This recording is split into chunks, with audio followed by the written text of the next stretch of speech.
Ako din ay nakatanggap naman ng impormasyon na kasi, Sel, Sec, as you know, Opo. itong mga pagkuha mo ng CTPL, right? Itong Opo. insurance third-party liability, yan ay may database, no? Para doon sa verification, etc. and Para hindi ho interconnectivity. nagdodoble. Yes, okay. Ngayon, merong kasing provider niyan, no? At ito ay kumbaga interconnectivity firm, no? May gustong pumasok ngayon na tama ba ito? Itong DBP data center sumulat sa inyo. At meron Hindi ko silang pa po nakita yun.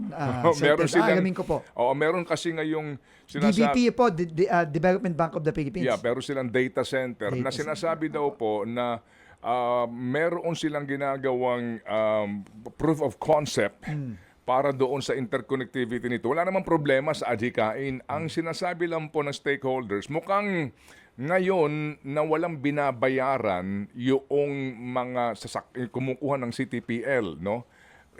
Magcha-charge correspondingly ng fee. ng Ng transaction ng fee. IT fee.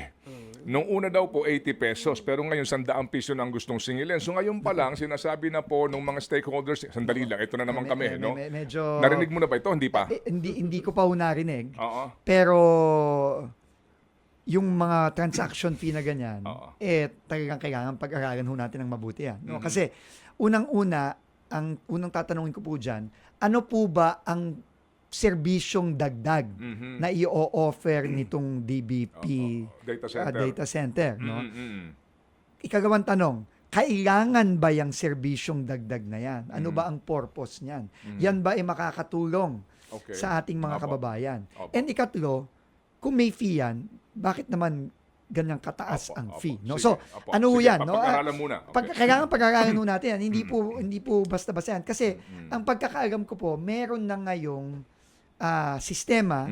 Kasi ang classic na problema dyan, sa pagkakaintindi ko, Kuya Ted, no, is, dati, nung nakaraan, nung hindi pa computerized, Oo.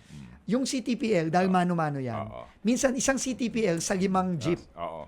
So, ibig sabihin, kapag na-aksidente ang isang jeep at nagbayad na yung insurance, pag na-aksidente yung ibang jeep, Oo. wala nang ibabayad yung insurance. Wala nang Yes, makukuha yung mga... Na-rehistro Wala. siya dahil gamit niya ang bogus na o kaya duplicate Duplicate na o CTPL. minsan Okay. quintuplicate pa nga Okay. yung mga dating naririnig ko eh. Opo. So, alam ko po na-address na yan. Dapat. No? Oo. Pero pag-aaralan po natin. So, ang tanong ko po ngayon, nung sinabi mo sa akin yan, ano ba ang bagong Opo, sige. purpose nito? Okay, sige.